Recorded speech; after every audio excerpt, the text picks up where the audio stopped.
All right, good morning, everybody. It's Mitch again. I just want to talk about what a 9-line is. I've mentioned it many times in my videos and never really explained what it is.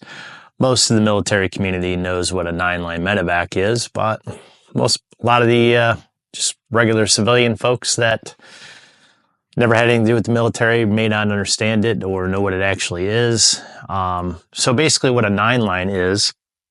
It's 9 lines that basically it's printed on a card. A lot of times the ground troops or whoever's out there will have a laminated card or something that they can write on. And each line it indicates specific items that the medevac crews need in order to launch and be able to have the proper equipment and personnel with us so we can go.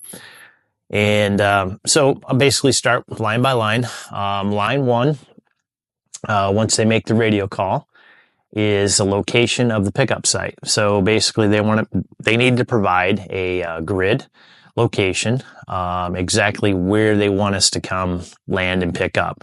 And either that's done by map, GPS. Obviously, GPS is probably be accurate down to exactly where they want to put us down.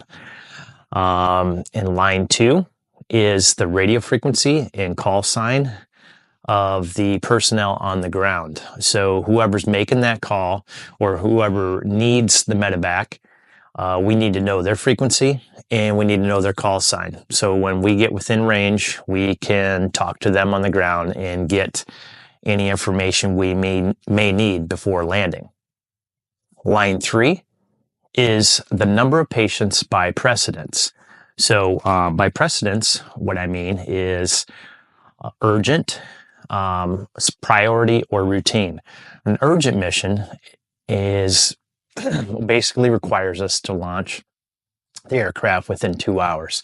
Any urgent mission that we received in country, we went immediately because an urgent mission basically meant right off the bat, I mean, their life is threatened and we need to go.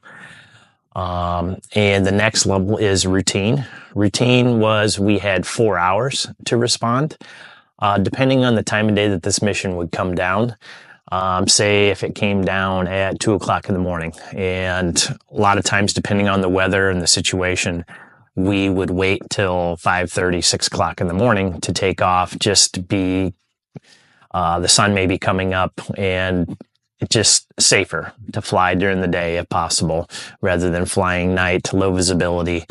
So we would wait to do those routine missions. And the next mission is the routine mission, and that is a 24-hour response time. So that may be something like a broken ankle, not bleeding or anything like that. It's stabilized. We can pick them up within 24 hours. We rarely did this within 24 hours.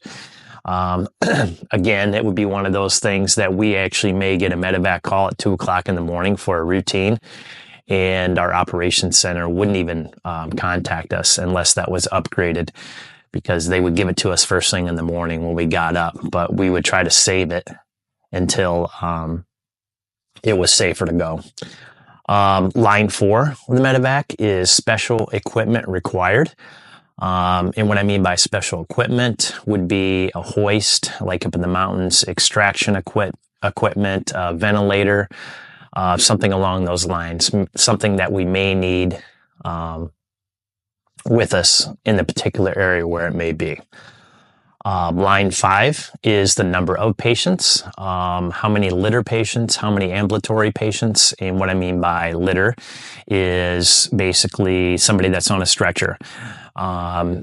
Each medevac aircraft could carry about 2 litters, 2 stretchers on board, because they would be placed on the floor, plus with 1 medic in the back and 1 crew chief that is trained in basic life saving, but he just doesn't have the same abilities as a medic. So anything more than 2 is too much for 1 person to handle.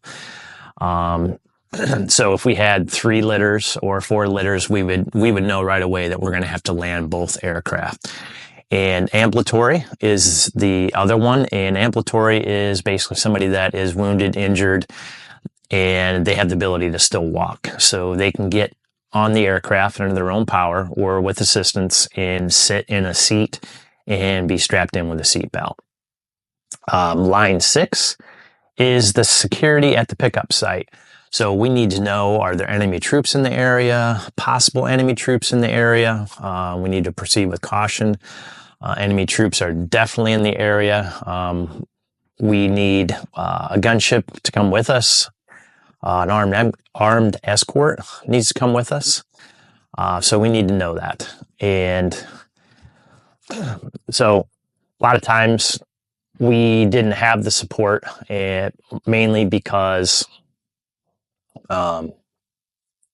the Apaches, as I mentioned before, or our gun support were off at another area and they couldn't respond in time. And in an urgent medevac, we had to go right away. So line 7 is the method of marking at the pickup site. And what I mean by that is, what are they going to use to mark the LZ where we're going to land? Are they going to use a pyrotechnic signal such as a smoke grenade?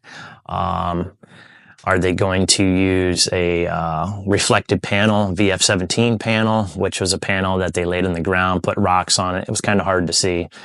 At night, obviously, you cannot see a smoke grenade. So they would use like IR flashers, like IR lights that would flash. They call them fireflies. And you could only see them under night vision goggles. And sometimes they were on the end of a string and they would spin them and we could see them, and it worked very well at night. And they couldn't be seen by the naked eye. We could only see them under night vision goggles. So line 8 is the patient nationality.